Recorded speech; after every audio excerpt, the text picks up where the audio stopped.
Everyone. Now we're going to be able to graph from start to finish when given a quadratic equation. So one thing I don't want you to shy away from is I would like you to use Desmos. Not be shy to check your answers. So if I have y equals x minus 4 squared, I type that in over there, minus 3. I see what it looks like. So I can see, that it is over 4 and down 3. So I check myself for my vertex. I see that it's crossing a little after 2 and a little before 6. So you can use this to check yourself, always to make sure you're right. When I come here, things I'm going to check is I saw back on Desmos that the direction of this graph, which comes from the A value right here, so A value is 1. So I know the direction's up, and it's your standard. It's not narrow. It's not wide.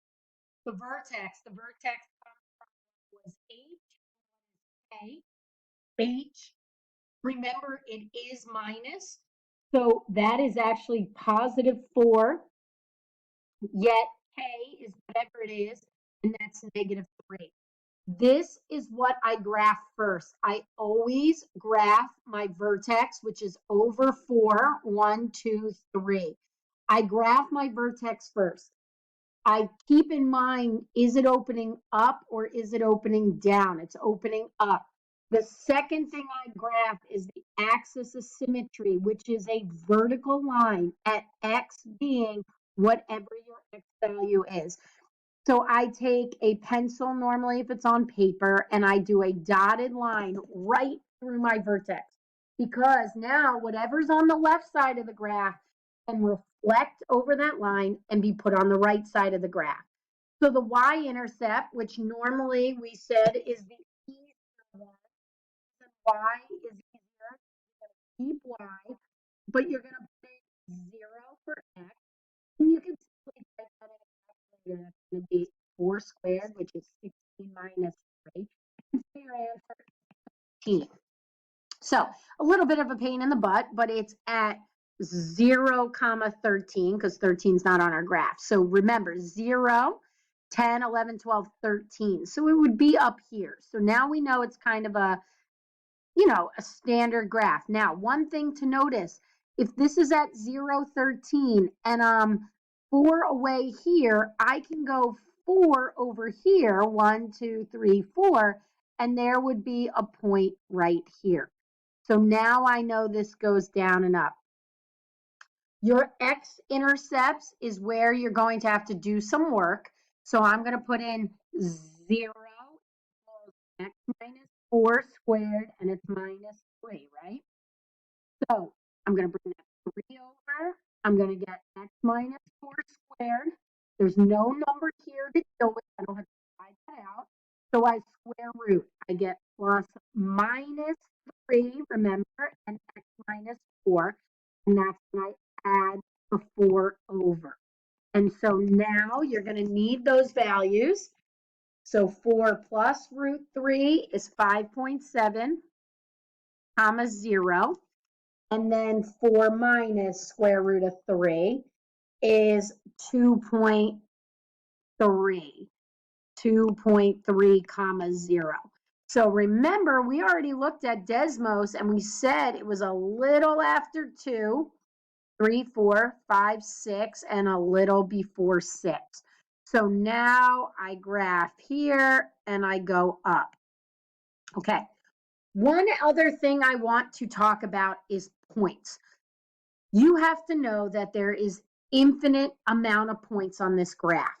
And now I can use any XY chart to find more points. Now, the only thing you do, you want to make sure you have your vertex, because the vertex gives you an indication as to where good points are to pick. You can pick any points in the world, guys. It does not matter. But if I put in negative 10 here as a point for x, it's going to have a value all the way really high, because 10 minus 4, well, negative 10 minus 4 is negative 14. You're going to square 14, which is 196, and then you're going to subtract 3. So at negative 10, you're going to get 193. Well, that's not going to fit on a graph.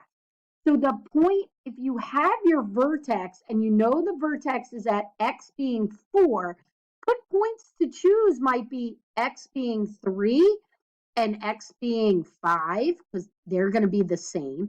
It might not be bad to choose a value of 1, because here's 1, and we know it's probably going to be somewhere around here. So if you know your x value, all you do is plug it in. Y equals 1 minus 4 squared minus 3. Negative 3 squared is 9. 9 minus 3 is 6. So one of your points is 1. 1, 2, 3, 4, 5, 6. So that's my point. Well, guess what? I can go 1, 2, 3, 1, 2, 3, and that's where another point is. So every graph that I do, so for example, 1, 6 is a point, and 4, 5, 6, 7, 7, 6 is a point. For every graph I do, you have to have 5 points. Well, if you have the y-intercept and you reflect that, and you have the x-intercepts, and you have the vertex, that's 5 points. 1, 2, 3, 4, and the reflection point here. But if it doesn't cross the x-axis, you're going to have to find more points on your graph. How do I find them? The good old XY chart and plugging in numbers. How do I get these numbers? I pick any number I want. I just suggest that your number be near X on your vertex. Otherwise, it probably won't fit on a graph that we're using.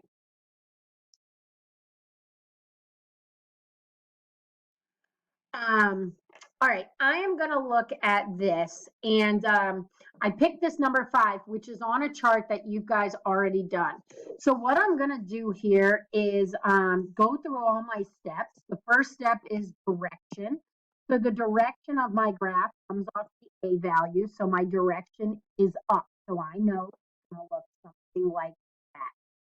My vertex is always going to be my next thing. So my vertex, please remember, it looks negative. Its first value is positive. And this, that's the first thing I do. I go over 4 and up 1. Now, I know this graph goes up. So I do have a couple issues here because I don't really, it's not going to cross the x-axis. So I know I have no x-intercept, and I think my y-intercept is going to be too high on this graph too. So let's look. Axis of symmetry is x equals 4. So that's a dotted line that's going to run right through the middle. Okay. And then I'm going to do, I'm going to find my y-intercept, which is going to be 0 minus 4 squared plus 1. That's going to give me 16 plus 1. That's going to give me 0, 17. Well, that's great, except 0, 17's not on my graph. So I can't use that as a point. My x-intercepts, I hope you realize you can put none without doing anything, because you know this graph opens up. It does not open down. It's not going to cross the x-intercept. So that's fine. And that's okay. And if you did plug it in, you would have realized you would get negative 1 equals x minus 4 squared. And when you go to take the square root, this can't happen. You cannot take the square root of a negative number, and therefore it's imaginary. And so you do not have any real x-intercept. So if I ask you to have 5 points on this graph, you if 4 is the middle of your graph, you want to choose values that are close. For example, 3 and 5. 3 minus 4 squared, and what was it? Is that minute? Plus 1. So I get negative 1 squared plus 1. 1 plus 1 is 2. So at 3, I go to 2, but I already know that 5, 2 is another point. That's 3 points. I'm going to go to the next value of x and x on 2. I'm going to get 2 minus 4 squared plus 1. Up to negative 2 squared. 4 plus 1 is 5. So I'm going to get 2, 5. Now I'm going to go 1, 2, 1, 2, and know that 6, 5 is another point. So now I have plenty of points to graph my chart. Okay, so I didn't have to use the x-intercept. I didn't have to use the y-intercept. Okay, I just chose any values that would be on that graph. Please use Desmos to check your answer. So it's x minus 4 squared plus 1. So I see my graph is here. I see that it's at 4. I see it's opening up. I see that 2, 5 is a value, right? And I know that 2, 6 is a value. If you were cheating, obviously you could drag this dot along and find any point. So for example, I could say, oh, I'm dragging up. Oh, I like the number 2. 2 is 5. You could drag up and say, oh, I want to choose 2.5. Okay, so you could drag up to 2.5, and that would be right around here.